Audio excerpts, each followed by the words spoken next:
So your vortex is, let's redefine it for you. Your vortex, you know what your vortex is? It's that collection,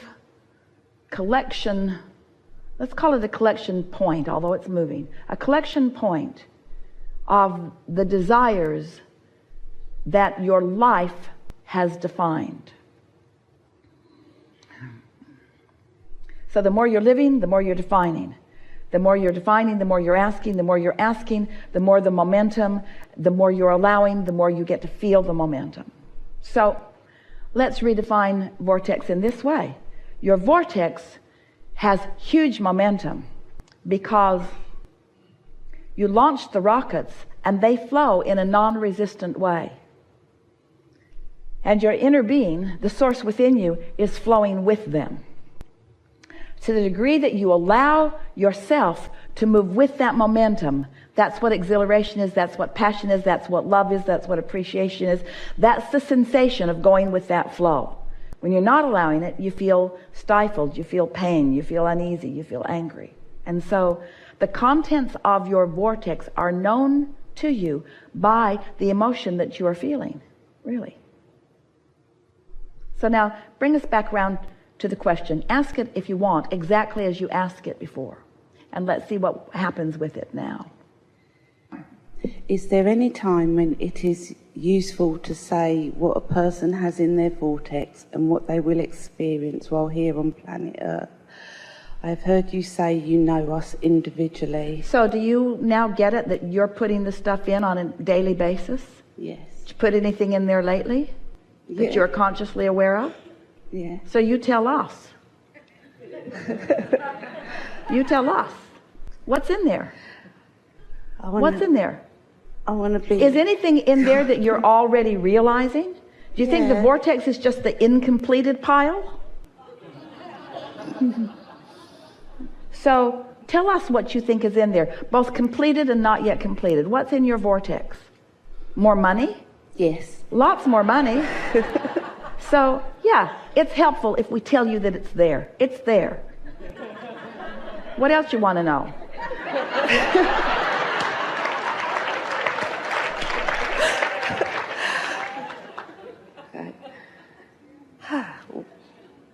Well, I have more good feelings and the thoughts come in as I become more vibrationally Well, yes, happy. all of that's in the vortex.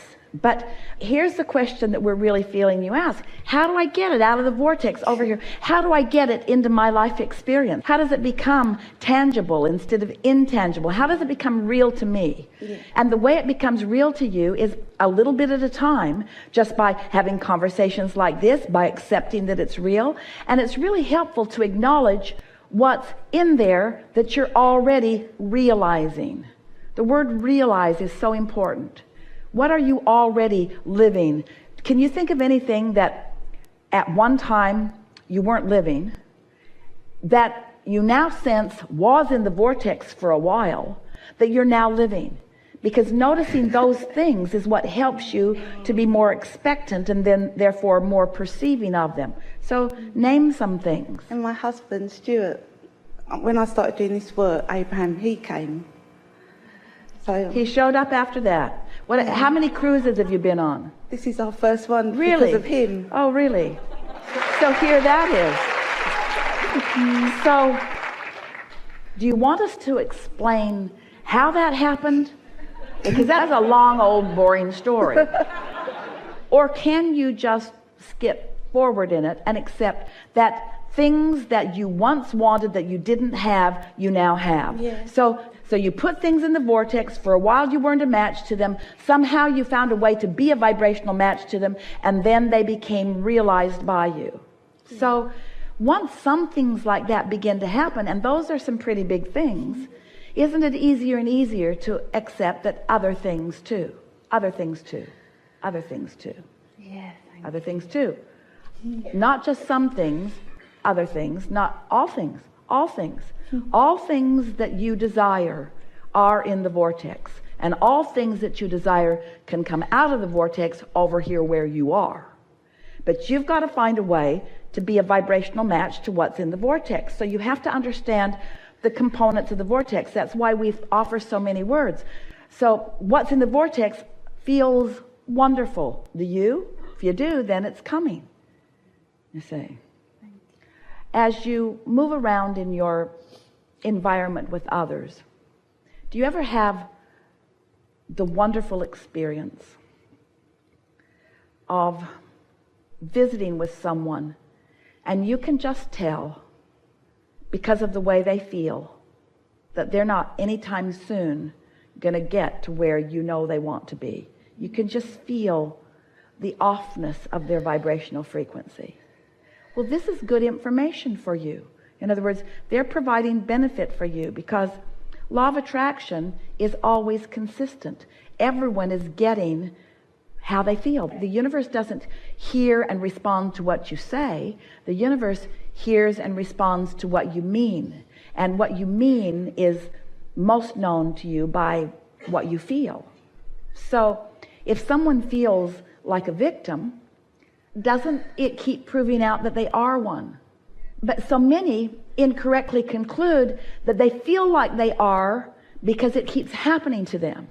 And we want to say it's the other way. It keeps happening to them because they feel like they are. And then humans say, but Abraham, it happened to them before they felt like they were. And we said, never true, never true, never true.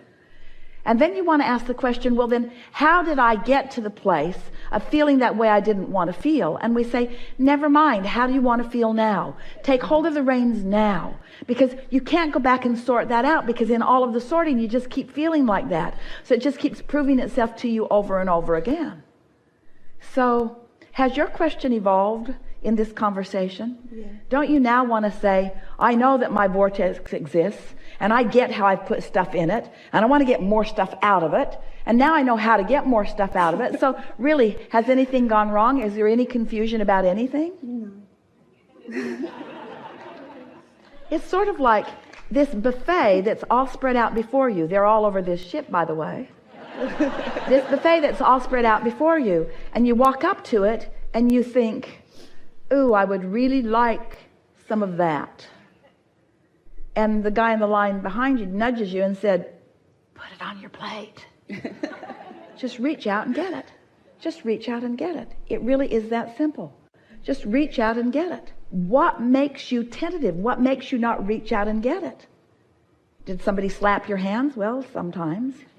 But what makes you not reach out? What makes you reluctant to reach out and just take everything that is meaningful to you? That's really worth thinking about. What's got you all blocked up on that? Well, I don't want to take more than my fair share.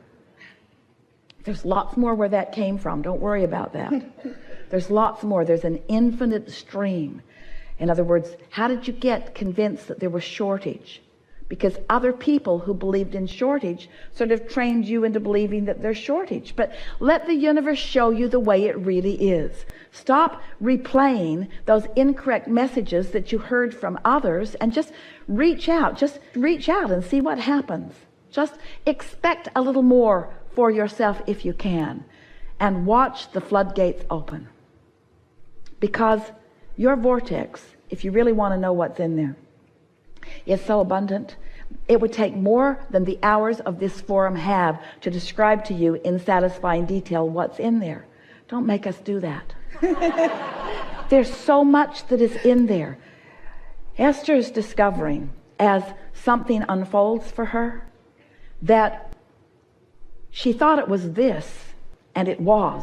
But it was also that and that and that and that and that and that and that and that and that and that. And she wasn't thinking about until it happened.